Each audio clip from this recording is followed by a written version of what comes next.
Happy Wednesday, guys, and welcome to week 5 of Two and Out, the CFL preview show found only here on WagerTalk TV. We have 4 really good games. Andrew McInnis, our CFL expert over at WagerTalk, will be here to discuss them with us, as well as our insider Rob Braley, who's got a lot more information for us each week. He brings us a few good golden nuggets. And with that said, let's bring in Andrew. Andrew, it was a quiet weekend of CFL, only 3 games this past week, a couple unders, and then, of course, my Toronto Argonauts. I'm not going to get Rob to talk about the Toronto Argonauts this week because they're on a bye week, but they absolutely blew the doors out at BMO Field and that BC Lions defense that had only allowed an average of 7 points per game. Go Argos, but we've got other teams to discuss, and you're going to discuss a market mover right off the top of the show. Welcome to the show, and tell us what's going on. Carm, great to see you, man. I'm used to seeing you every single day when we had the Puck Time hockey show together. Now it's just once a week. Good to be here with both you guys. And you're right. We had 2 duds in week 4. And then we had that great game on Monday to end off the week. We can call it a great game, but it was also a game that featured 6 interceptions. But Toronto, right now, as we stand, the best team in the CFL. Market mover game for this week. Taking a look at Ottawa and Hamilton. Hamilton coming off that bye week, and boy, did they ever need it. But we are starting to see money come back in on Ottawa. Hamilton opened up -3, and I think myself, Rob, and many other people that follow the CFL scratching our heads, wondering why that number opened up the way it did after Ottawa. The way they played last week kind of impressed me. Although they played a bad team, I don't think any more money will be coming in on Hamilton. It's going to continue to come in on Ottawa. I think that if you like the Redblacks, I would jump in and get that number now. If you like Hamilton, you're better off waiting. You'll probably be able to get a better number if you do that. And as far as the total goes, I'm not seeing too much movement in that factor. We did see it open up 43, 43.5. I have seen some 44, 44.5. So keep in mind, we have not seen great defense from Hamilton. Most games they've been involved in have gone over the total. But I'll tell you what, if you do like this Redblacks team, you better get in right now. Yeah, Andrew, and we're going to talk to Rob about this Ottawa and Hamilton game. But I tend to agree with you. If you like Ottawa, you grab the number now because you're getting 3 points on this one. It's only going to go down, I figure, from this point.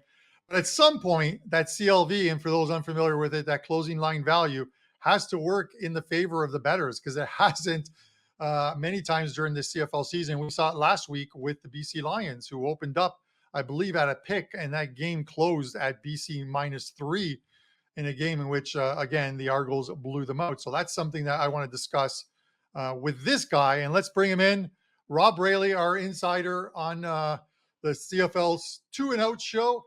Rob, welcome to the show again. For those who want to follow Rob on Twitter, you can find him at Rob_Braley. He's a good follow as well too. Shares some CFL tidbits, and he's going to share them with us. Rob, the first thing I want to talk about, Andrew just talked about Hamilton and Ottawa, and the first thing I got to talk to you about is it's week 5. There's got to be some coaches on the hot seat, and you got to figure these are 2 teams with coaches on the hot seat. At least I would look at it that way. How do you see it? Hey guys, thanks again for having me. This is week 5. I think we've learned a lot over the last few weeks, and I really, really like this week for actionable football games. There's a lot of big spreads. There's a lot of teams with bye weeks. I think there's a lot of opportunity here to make some money. That being said, Ottawa at 1 and 2 are going into Hamilton, who has not won a football game yet. Ottawa being a 2.5 point underdog, I just don't understand it. Again, Hamilton has shown us nothing that makes you want to bet on them. And I don't think they're going to show us much this week either, to be honest with you. It's funny that the 2 coaches, and Orlando Steinauer is definitely one of them, that should be on the hot seat, reports to himself. Again, we talked about this a couple of weeks ago. And the other one is Chris Jones, who also reports to himself. So it's a bizarre situation, but at some point, somebody from up above is going to say, hey, time out, that's enough.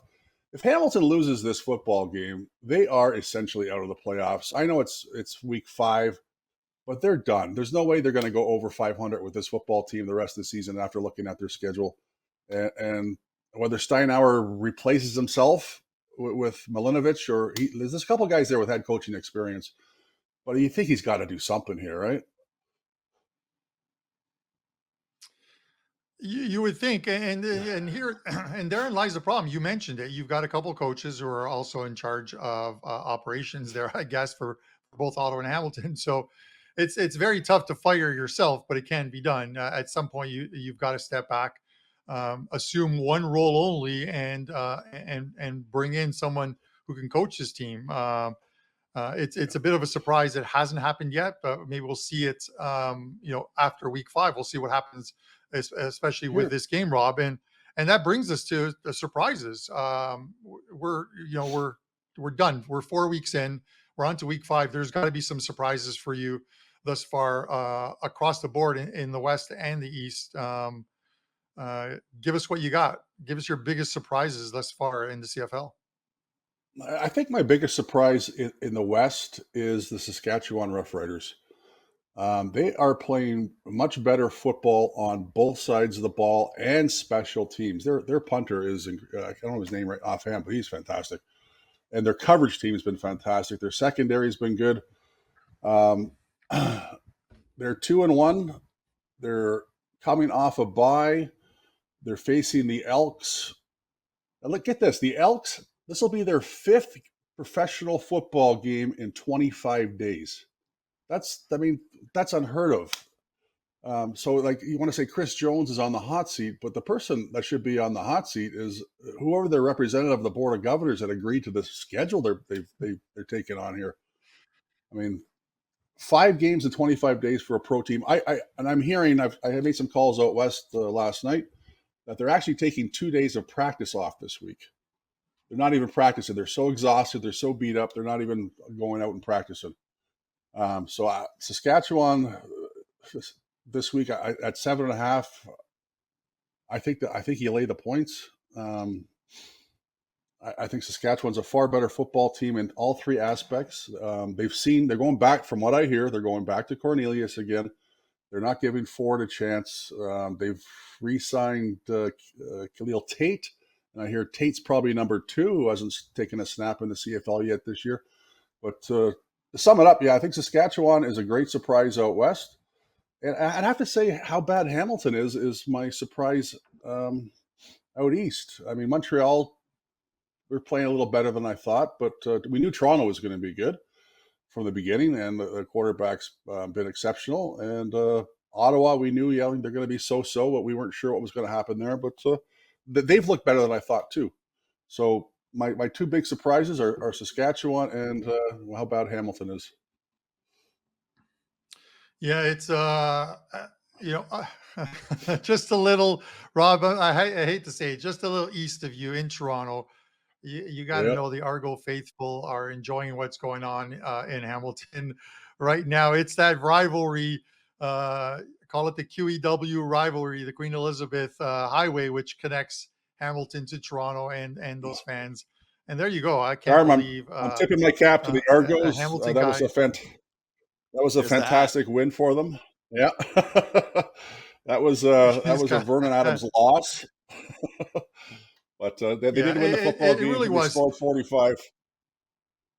Yeah, Can't take anything away from them. 6 INTs, as Andrew mentioned, and Andrew, you said it. 6 INTs. The defense did a lot of that scoring in that game for the Argos as well too. And had I known Jim Kelly was going to be at that game, he was in the stands. They showed him. If I knew he was going to be there, I would have made my way to BMO Field to watch that game on Sunday. But we really didn't. Rob Andrew, I want you to jump in on this one as well too. We've got a situation now, and I'm wondering from a team aspect, Rob, and then Andrew from a sports book viewpoint as well too. Teams off a bye week. We've got 3 teams playing this week who are off buys. It has to be something you've got to look at, especially when you look at a team like Hamilton. Edmonton, the Elks, Rob just mentioned, playing their 5th game in 25 days, and you've got teams coming off a bye week. It's actually it's unbelievable. But Rob, teams off a bye. What's your angle with this? Well, the spreads are indicative of the teams off a bye. I mean, I think that's got to be the only reason Hamilton's was a 3-point, 2.5-point favorite is they've had rest. Otherwise, I think if they both had 6-7 days rest, I think that's a pick 'em, or maybe even Ottawa's favored by 1 or 2. But to me, it's got to be the bye week that's dictating that spread. Saskatchewan laying 7.5. I think that number's low. I mean, that's a bye week. That's a big spread still, but I mean, they're a huge favorite because of the bye week. No question about that. The other bye week team is Calgary. I think they're getting 8 points now. I think that's more indicative to the injuries than it is their bye week. They've lost a lot of talent, but now they get I don't know how many days, 12 days to prepare, 13 days to prepare. I think Calgary is going to be okay in that game. I mean, Winnipeg didn't impress me, but those numbers are definitely affected by the bye week for those teams for sure. Those games, not those teams for sure. Yeah, and Andrew, what do you think? Jump in here on this one here. Your thoughts on this? Bye week is obviously it teams off, and I don't have any statistical numbers on this, but it's got to be an advantage for teams coming off a bye, especially playing teams like I said with Edmonton, who have had just an absolutely brutal schedule. How do you bake that into your numbers and your handicapping, and how do you figure our books baking this into the number? Well, I certainly agree with what you guys are saying. The books are aware of the bye weeks. They're putting it into these numbers here. But I have an opinion on bye weeks that might be a little bit of a different opinion, that I think that, of course, if a team is banged up and they're dealing with injuries, getting a bye week late in the season is fantastic, as we all know. But getting an early season bye week, I think, is a really great thing. Some might think, well, you're already rested. You can't be too injured. Why not keep playing? But you get that extra week, right? Like what Rob mentioned, how much more time Calgary has this week to prepare. They're coming off a double overtime loss. They're going to have that chip on their shoulder until the next time they take the field. And so far, a few examples we've seen so far this season, we had the Alouettes off a bye against Tiger Cats. The line was 2. They go on to win that one 38-12. Redblacks and Elks, Redblacks off their bye. They go on and win that game 26-7. So I've noticed that these teams, especially kind of the teams that are at the bottom of the pack, when they come off these buys, they're performing very, very well. And I think it's very beneficial at the start of the season. Now, I did get a chance to talk to Ralph Michaels just before we recorded this. He told me, you know what, long term, it actually isn't a profitable solution betting on these buy teams because it's so baked into the number.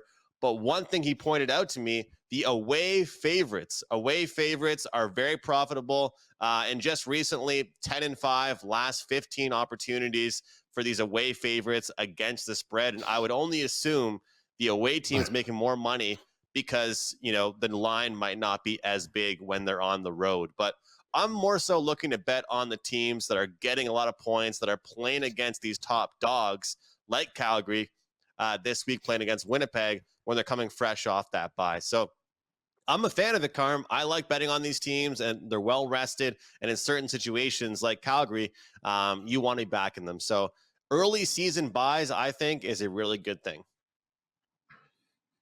All right. I love it. Andrew McInnis of WagerTalk.com, our CFL expert. Andrew, I'm going to throw another one right back at you. So take a sip of water. And then I want to get Rob's thoughts on this as well, too. I'm staying in my lane. You guys are the CFL experts. I'm playing what you guys are giving me. So we'll leave it at that. But we saw last week 3 games. Obviously, the Toronto BC one flew over the total. But the other 2 games were under and pretty substantial unders. We see some of these numbers, and they seem to increase during the week as people love betting CFL overs. But these numbers this week are a tad lower, and I'm wondering if books are adjusting, and maybe is this the right time as books adjust to actually take the over? I think it is. Obviously, it's circumstantial. You want to pick your spots when to look to bet these overs. And as you mentioned, Carm, everyone loves to bet an over. Who likes betting on unders, right? But throughout the first few weeks of this season, it seems like every single week there's one game that just has a ton of scoring. They almost make up for the lack of scoring in the other games. And that's pretty much what we saw last week. 2 duds, like I mentioned, and then we end off the week on Monday with a huge, game that was, went way over the posted total, the opener and the closing numbers. So, seeing 47.5s last week, 48.5s, we've seen 49s, and now to see some 42.5s, 43s, and numbers like that, it kind of makes me think that maybe now is the time to look towards the over. And let's not forget, some of these teams that are struggling, they might not have the best offense, but their defense is really bad. So if you're playing an opponent that can put up some points, but you might not be comfortable laying 7, 8, 9 points, I believe the over is the way to go. And especially when you're getting a number like 42, 43, 44. I remember growing up, I always saw 52s, 53s. I even saw some 54s in the CFL. And nowadays we're seeing numbers in the early 40s, Carm. Things have changed, but I think now is the time to start jumping in on the overs. All right, and speaking of that, and just, jumping in on the overs, Rob, I'll throw one game at you, the BC game. Obviously, they're coming off a bad one in Toronto. We draw a line through that with this team because they are a very good team. Returning home, that total right now sits at 45.5, and you got to figure they're itching to get back on the field and lay a beating on someone. And the Alouettes in BC, it hasn't gone well for them. That's probably one trip they don't like to make every week or every year. Yeah, I don't know what the record is, Carm, but Montreal at BC is just it's the worst matchup in CFL in the last 15, 20 years. The number's ridiculous in BC's favor. Vernon threw for six interceptions. The last one, he probably shouldn't have been in the game, but still, like these passes were just way off. He's going to bounce back. He still threw for 400 yards in that football game, believe it or not. And I was talking to a guy in BC's head office. He says, if he only threw 3 interceptions, we could have won that game. So they're going to score points. They're going to be angry. They're going to score 30 this game. That number 44.5 to me seems awfully low. And Montreal's going to get their share. What Winnipeg did to Montreal was basically just took the offense off the field by running the ball and out physicaling them, taking their team speed away. BC won't be doing that. BC's going to be racking up yards, 10, 12, 15-yard plays, all kinds of opportunities for interceptions and touchdowns. I see that game going over. The other game I want to talk briefly about is Ottawa at Hamilton. Hamilton is 0-3, and they've given up 112 points on the season after 3 games. It's by far the worst defense and secondary, in my opinion, in the CFL. And Kahari Jones, the offensive coordinator for Ottawa, he spent 6 months with Hamilton last year, if anybody remembers, at the end of the season. He knows what Tommy Condell and he knows what Mark Washington are going to do. There's going to be points in that game too, and that one's sitting at 43.5. So I'm looking at the over in both those games. I think the markets have adjusted. I think the overs are now in play, and I agree with Andrew. We talked about it before the game that the Montreal-BC game is probably my favorite over on the board.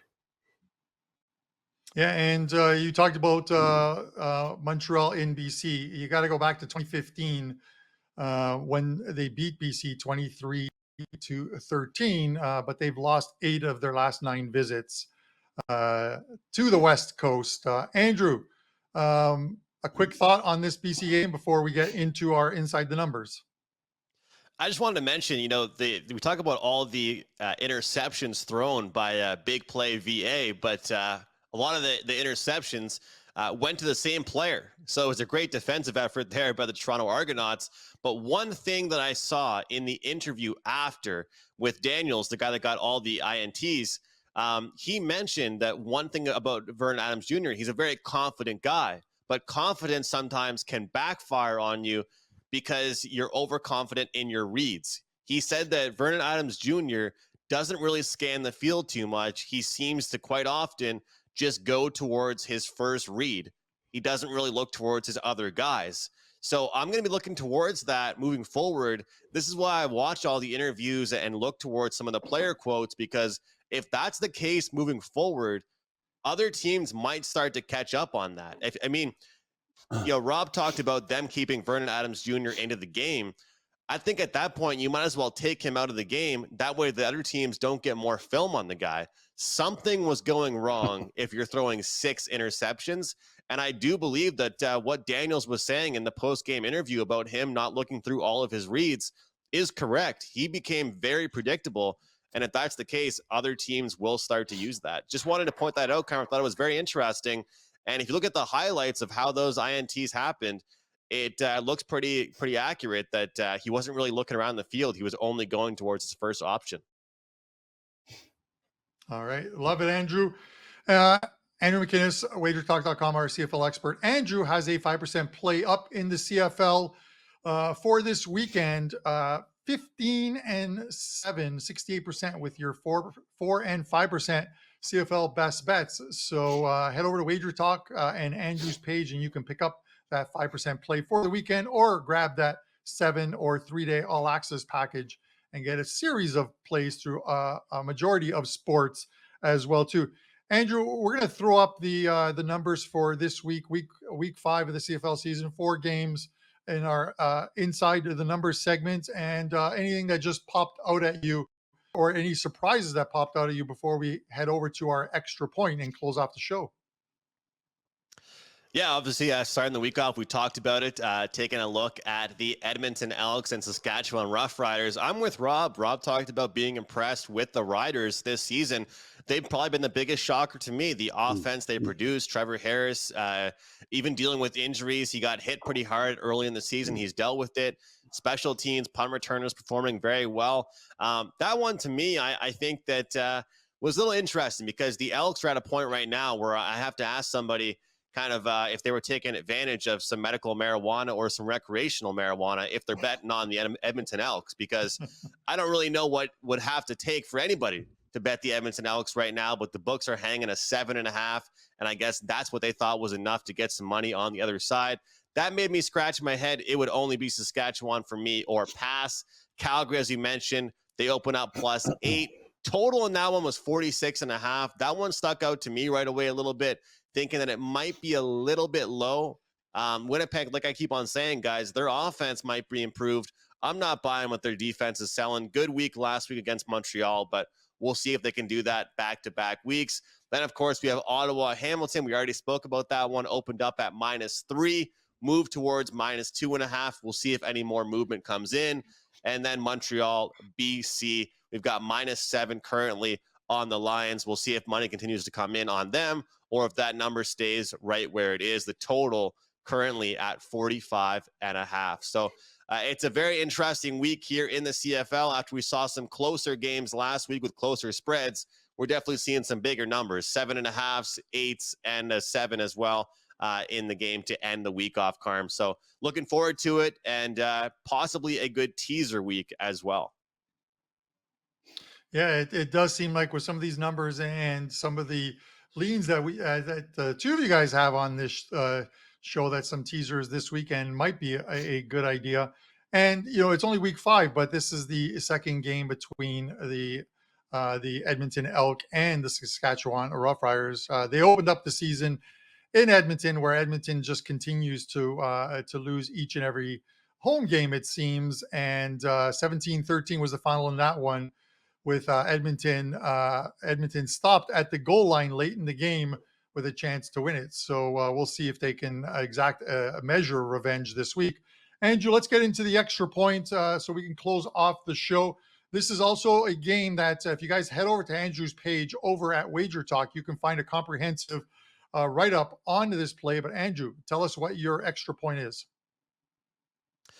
Carm, this week, I'm getting points with the Calgary Stampeders against the Winnipeg Blue Bombers, and I'm going to take them and cash a ticket here. We're getting 8.5 points at some sports books, +8 at the majority. Get the best number that you possibly can, but we saw BC. They handled the Winnipeg Blue Bombers in big fashion. Winnipeg bounced back after that loss, and they dominated the Montreal Alouettes. But I believe that Calgary is getting healthier. They've had a bye week now, lots of opportunity, 12 days to prepare for this matchup. They're coming off a game where it was a double overtime loss. They will have a chip on their shoulder. They just brought back a guy that had a 4-year stint in and out of the NFL, who played very well when he was with the Calgary Stampeders. And taking a look at this Winnipeg Blue Bombers team, many people might not expect to hear this. Winnipeg has given up the 3rd most points in the entire league, despite the winning record that they have. As far as Calgary, there's only a 2-point differential in points for and points against. So what does that tell me? Many of the games they've been involved in have been very close. I can't see them getting blown out by any team in the league, let alone losing by more than a touchdown. Calgary will be rested, prepared, and ready to take on Winnipeg this weekend. I'll take the points I'm getting with Calgary, and let's sprinkle a little bit here on the money line. All right. Love to hear it. And good luck to you this weekend with that 5% play. Andrew, again, you can find that over at WagerTalk on Andrew's page. And while you're there, a little self-promotion here. I talked about staying in my lane as far as CFL goes. I'll let the experts handle it. Well, my lane is this. We're in July, and 2 big tournaments about to start. The Women's World Cup, 66.41% bankroll gain. The last Women's World Cup, the Men's World Cup, 43 units gained. We've got the Women's World Cup. We've got the Leagues Cup, which is a competition in a World Cup style format being held here in North America with all the MLS teams and all the Mexican teams. You get both of those tournaments in one great package for $199. And not only that, if you buy this one, you'll get a credit of $199 that you can use towards an NHL season package for yours truly, who finished #1 at WagerTalk in NHL this season. So that's it for me. For myself, Andrew McInnis, our insider, Rob Braley, thanks for tuning in to week 5 of 2 and Out, and we'll see you next week.